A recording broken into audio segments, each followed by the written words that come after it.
Halo Bu Jelita, saya Wilmer dari 11 IPA 1 dan dalam video ini saya akan menjelaskan materi mengenai organel sel hewan dan tumbuhan. Tunggu dulu, organel sel itu apa sih? Jadi organel sel itu komponen penyusun sel yang masing-masing ada perannya sendiri dalam mengatur kehidupan di dalam sel. Karena kita udah tahu apa itu organel sel, langsung aja kita masuk ke organel sel hewan.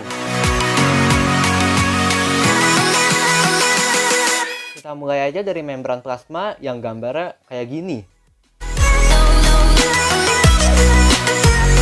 Membran plasma ini merupakan lapisan paling luar yang membatasi isi sel dengan lingkungannya.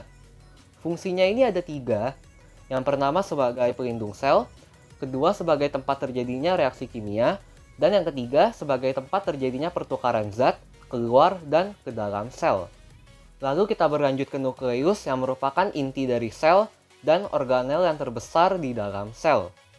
Fungsinya nukleus ini ada 3 juga. Yang pertama, untuk mengendalikan metabolisme dalam tubuh. Yang kedua, sebagai tempat tersimpannya materi-materi genetik dalam bentuk DNA atau RNA. Dan yang ketiga, sebagai tempat terjadinya replikasi DNA. Posisi nukleus ini terdiri atas 3 organel, yaitu kromatin, membran nuklear, dan nukleolus. Kromatin ini merupakan benang tipis yang memiliki struktur kompleks dari protein DNA.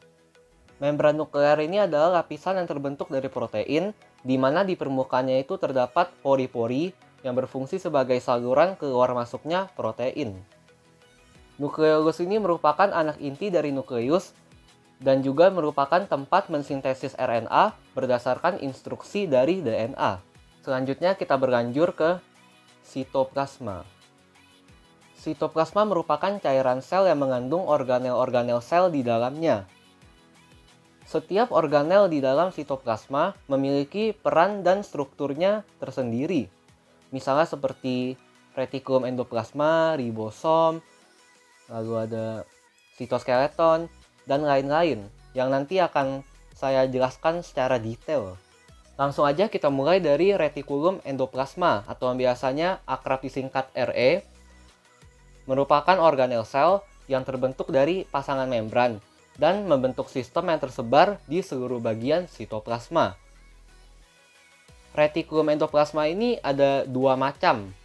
Yang pertama RE kasar yang bentuknya itu begini, yang macam labirin itu loh, yang warna biru ini seperti labirin-labirin. Lalu ada RE halus yang seperti ini, yang macam mirip syaraf bentuknya. RE kasar dan RE halus memiliki fungsinya masing-masing. RE kasar berfungsi sebagai transport protein yang akan disintesis dalam ribosom. Sedangkan RE halus berfungsi sebagai penghasil enzim. Selanjutnya, ribosom. Ribosom ini merupakan organel yang terkecil dalam sitoplasma dengan ukuran 17-20 mikron. Ribosom ini tersusun atas protein, RNA, dan berperan dalam sintesis protein. Selanjutnya, sitoskeleton. Sitoskeleton ini merupakan rangka pada sel. Ibaratnya kalau di tubuh manusia, sitoskeleton ini seperti tulang karena merupakan rangka bagi tubuh manusia. Sitoskeleton ini terdiri atas 3 komponen. Pertama ada mikrofilamen, kedua filamen intermediate, dan mikrotubul. Mikrofilamen ini terbentuk dari protein aktin dan miasin. Mikrofilamen berperan sebagai penggerakan sel endositosis dan eksotisosis. Filamen intermediate merupakan bagian dari kerangka sel yang berfungsi untuk menahan tarikan. Dan yang terakhir, mikrotubul. Mikrotubul merupakan organel sel yang berperan dalam melindungi sel, memberikan bentuk pada sel, dan berperan dalam pembentukan flagela. Selanjutnya kita akan beralih ke badan Golgi. Badan Golgi adalah sekumpulan kantung pipih yang bertumpuk dan tiap kantungnya dibatasi oleh membran sakula. Badan Golgi ini fungsinya ada 2. Pertama, berperan aktif dalam proses sekresi, terutama pada sel-sel kelenjar. Kedua, menghasilkan lisosom. Next, kita akan masuk ke mitokondria. Mitokondria adalah organel penghasil energi dalam sel yang tersusun atas fosfolipid dan protein. Peran dari mitokondria ini yaitu sebagai tempat terjadinya respirasi seluler. Selanjutnya, peroksisom. Peroksisom adalah organel yang terbungkus oleh membran tunggal dari lipid bilapis dan mengandung protein pencerap. Fungsi dari peroksisom yaitu untuk menyederhanakan rantai asam lemak yang panjang melalui beta oksidasi. Next kita masuk aja ke lisosom. Lisosom ini merupakan organel sel yang berperan aktif dalam melakukan sistem imunitas. Lisosom juga membantu menghancurkan sel-sel yang sudah mati dengan sel yang baru yang disebut autofagus. Terus ada sentrosom. Sentrosom ini organel sel yang berperan aktif dalam proses pembelahan sel. Selanjutnya ada flagella. Flagella bentuknya yang seperti ini, yang macam ekor itu loh. Flagella ini fungsinya untuk sebagai alat gerak si sel. Dan akhirnya kita memasuki komponen yang terakhir yaitu mikrofili. Mikrofili ini adalah organel yang berbentuk seperti jari, seperti ini. Seperti jari di luar permukaan sel. Fungsinya mikrofili ini untuk meningkatkan luas permukaan sel. Karena kita udah selesai membahas sel hewan, sekarang kita akan membahas tentang sel tumbuhan. Tapi sel tumbuhan itu memiliki beberapa komponen yang sama dengan sel hewan. Jadinya saya tidak akan menjelaskan secara detail lagi karena fungsinya itu sama. Dengan tujuan untuk mempersingkat durasi video ini. Jadinya saya akan menjelaskan komponen yang sama itu secara ya sekilas saja. Oke, jadi langsung aja ya kita masuk ke sel tumbuhan yang bentuknya seperti ini. Nah, kita dapat melihat bahwa terdapat bola berwarna ungu yang merupakan nukleus, yaitu inti sel. Terus di samping nukleus ini, kita dapat melihat bahwa terdapat labirin-labirin berwarna biru tua yang merupakan RE kasar. RE kasar ini fungsinya sama seperti sel hewan, yaitu sebagai transport protein. Terus di sisi-sisi RE kasar ini, kita dapat melihat bahwa terdapat titik-titik yang merupakan ribosom. Ribosom ini fungsinya sebagai sintesis protein. Terus di samping RE kasar ini kita dapat melihat ada RE halus yang berwarna biru muda. RE halus ini fungsinya juga masih sama dengan sel hewan, yaitu sebagai penghasil enzim. Selanjutnya kita dapat melihat bahwa terdapat lipatan berwarna pink yang seperti ini. Ini adalah badan Golgi. Badan Golgi ini fungsinya itu sedikit berbeda dengan sel hewan. Fungsinya itu sebagai penghasil lisosom dan juga membentuk dinding sel di sel tumbuhan.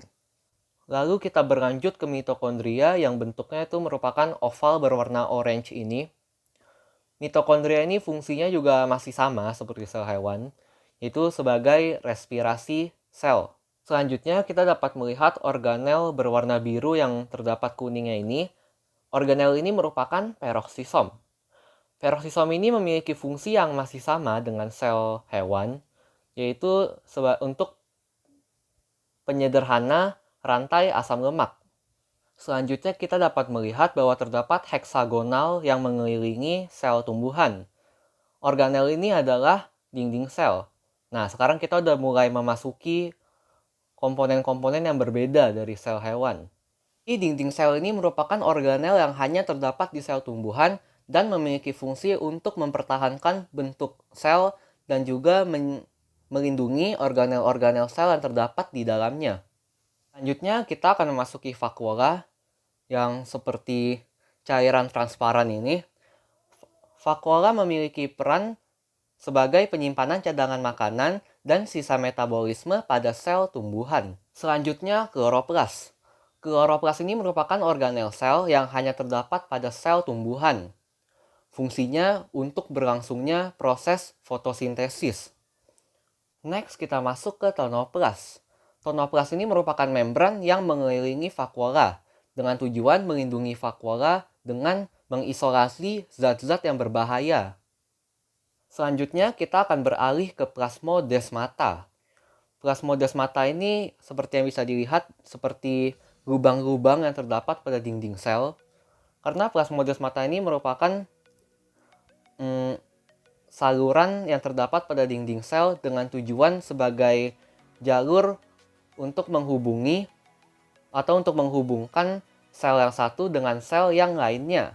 Jadi ibaratnya tuh kayak plasmodesmata ini sebagai jalur lalu lalang atau jalur yang menghubungi antara suatu sel dengan sel yang lainnya. Akhirnya kita telah selesai membahas seluruh organel-organel yang terdapat pada sel hewan dan sel tumbuhan. Jadi, langsung aja kita membahas inti dari video ini, yaitu apa aja sih perbedaan antara sel hewan dan sel tumbuhan.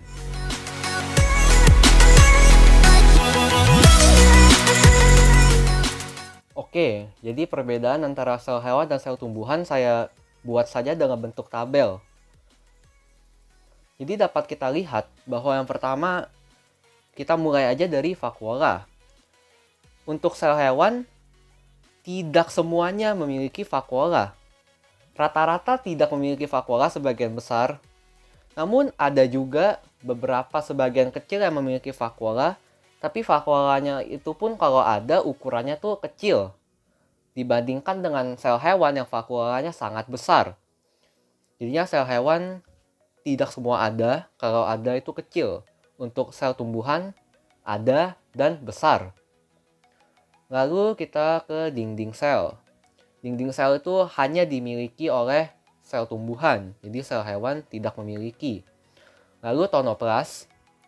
Tonoplas itu tidak dimiliki sel hewan, namun ada di sel tumbuhan. Selanjutnya kloroplas.